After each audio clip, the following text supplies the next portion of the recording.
Good afternoon. She was saying I've traveled a distance. I just came in yesterday from India, so if you wonder why I go to sleep while I'm standing up here talking, you have an idea. It's a pleasure to be here.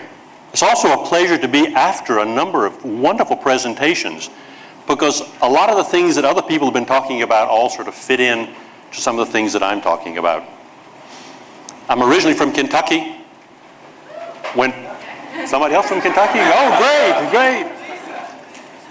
Went bankrupt in the 1982 recession. Now, how many want to raise a hand to that? But anyway, you're too young to know about those things. But in 82, there was a recession. There's one going on right now. But in 82, there was a recession. Being an entrepreneur, I had created all sorts of creative financing, went bankrupt. And when Matt was showing how that schedule or the graph sort of planes out when you get out of college, mine about 40 went boop, because I had to start all over again. I had to learn an incredible lot of different things. Always been drawn to South America, went to visit friends in Ecuador, decided to go back. Make a long story short, I've been living there now for 24 years. I've always been drawn to the Amazon region. And so through a whole series of events, I've spent all these years in the Amazon region. And so to give you an idea of where I live, just sort of paint a picture. I don't have any slides, but I'll just give you a word picture. If you go to Ecuador, you get to the capital, Quito, which is 9,000 feet high. And then to get where we have an ecotourism lodge in the jungle, it's a 30-minute flight from Quito to the little city, jungle city of Coca. And then it's only 2.5 hours in a motorized canoe to get to Yachana. The next time you complain about your commute, think about that. We're so far off the grid, there's not any grid even to be considered. But people, before they've been there, when they hear about where I live, oh, it must be terrible living out in the middle of the jungle. Hell, it's like being in a great playpen, because I can be out there and invent things and create things, because we have to create everything. There's no systems. We have to create electrical systems, water systems, sewage systems, all these sorts of things. So anyway, been living there for a long time. The foundation that I started in 91 now has 4,300 acres of rainforest. And we started an ecotourism lodge in 1995, Yachana Lodge, which 2 years ago won the National Geographic Geotourism Award. But always in the back of my mind, I was interested in what could be done with education. And we've heard a lot of interesting things and seen things all day about education. But why is it that I wanted to do something in education? When I was growing up, I had dyslexia. But at that period, nobody knew what dyslexia was, so I was a dumb kid. I flunked the second grade. You have to really be dumb to flunk the second grade. Flunked the second grade, and literally if a teacher had not given me a grade in my senior year of high school, I never would have graduated from high school. That stigma stayed with me for many years. And it's one of the reasons that I've been interested in trying to create an education program that will benefit people who don't normally have opportunities, or who, for prejudice or whatever reason, are looked down upon. So in 2005, we started the Yachana Technical High School, which is a remarkable school which has tremendous success. We now have 103 students. We've had 2 graduating classes. Here's a school. It's a boarding school in the middle of the jungle. The reason it's a boarding school, we have kids from 6 provinces. 80% are indigenous. For some of them to get there, it takes them a day or more to get to school. But it's an incredible and successful program. And the reason that it's working is because we're giving the kids an opportunity to do hands-on stuff, to learn by doing. In Ecuador, in the rural sections, only 23% of young people go on to high school. Of those 23%, roughly 65% or more drop out before the 3rd year. Our school's the 10th, 11th, and 12th grade. And all these studies and stuff, but why don't you ask the kids, why do they drop out? And their answer is, because I'm not learning anything that's practical to my life. And for you to live in the jungle, you need practical things. You don't need a lot of theory. So that's what we're working with. We have a 15% attrition rate. And so the kids are there, they're learning, they're doing, and they're actively involved. And it's interesting to me, here's a little school in the middle of the jungle. We have one student who's doing an ESL course for a year at Juniata College in Pennsylvania, another in Hawaii through a U.S. Department of Agriculture program. This is a little school in the jungle, and we have kids out all over the world. In July, we graduated our second class, and the director of the school made some reference, and he said, you know, this is el sueño de loco gringo.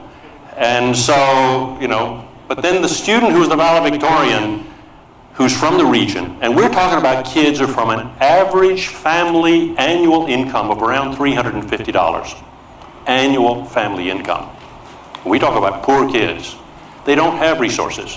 But here's a kid who happens to love to read, which is unusual. Ecuadorians, generally speaking, don't like to read, but this kid loves to read. Recently he came up to me and said, Douglas, would you help me understand something I'm reading? I said, sure, I'll try. Well, he was reading Deepak Chopra in Spanish. Hell, I don't understand it in English, but anyway.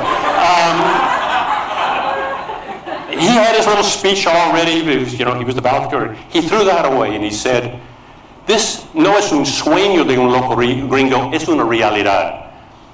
It's a reality, because it's working. But how does this affect you? How does it affect you as students in some of the best universities in this country? Sitting out there in the middle of the jungle, which, as I said, is off the grid, but we have satellite internet, wireless over a 10-kilometer radius, all solar powered. I'm able to keep in touch with the world. I'm able to read and see what's going on. And one of the things that I'm reading and seeing a lot about is the whole issue of climate change. Everybody's talking about climate change. We're talking about by the year 2000, or we're talking about by the year 2050, we're going to have to make certain adjustments now. It's been brought down to 2025. That's 15 years from now. It's right when, using Matt's scale, you'll be in your early 40s, late 30s. That's when you're supposed to be at your peak professionally, and somebody's going to pull the rug out from underneath you. Because the world that we think we know today is going to change tremendously. And I listen to what people are talking about and how they use terms. Climate change. Climate change, when people talk about that, that's Copenhagen's problem. It's somebody else's problem. And so that's why I came up with the term, it's not climate change, it's lifestyle change, stupid. You know, we need to look at the lifestyle change. I hear these discussions over the miles per gallon of what cars are supposed to be at X number of years.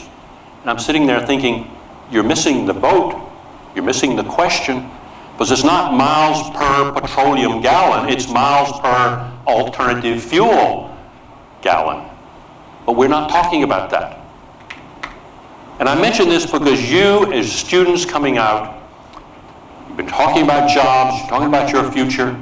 You need to be thinking about what it is that you want to go into. And as some of the other presentations have talked about, you don't really know what you want to do. You think you do, but you don't.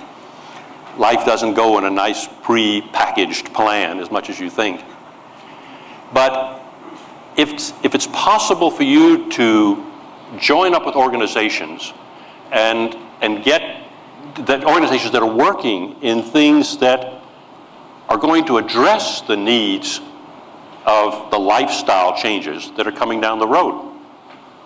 I also feel it's very important for people to know more basic stuff. All of you are superbly trained in a whole lot of theoretical subjects, but sometimes some of the basic things you don't know. So I'm going to give you a test. You're all used to tests. Okay, this is a very complicated test. I'm going to give you the question and 3 possible answers. And then I'll come back and you can raise your hand to each one of those. How many eggs does a chicken lay per day? 5 or more, an average of 3, or 1 or less?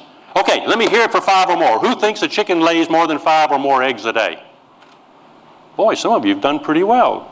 There's 1, 2, this is, you know, okay, there's a few.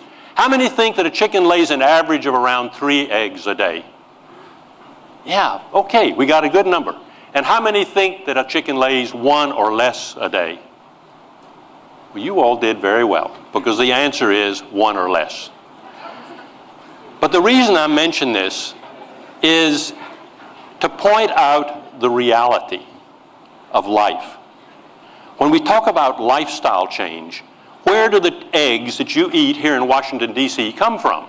There's a little thing, wherever it is, over here in the cafeteria that's interesting. It was talking about food miles and how many miles food products are transported. I mean, I just enjoyed reading that as I was thinking about what I was going to talk about.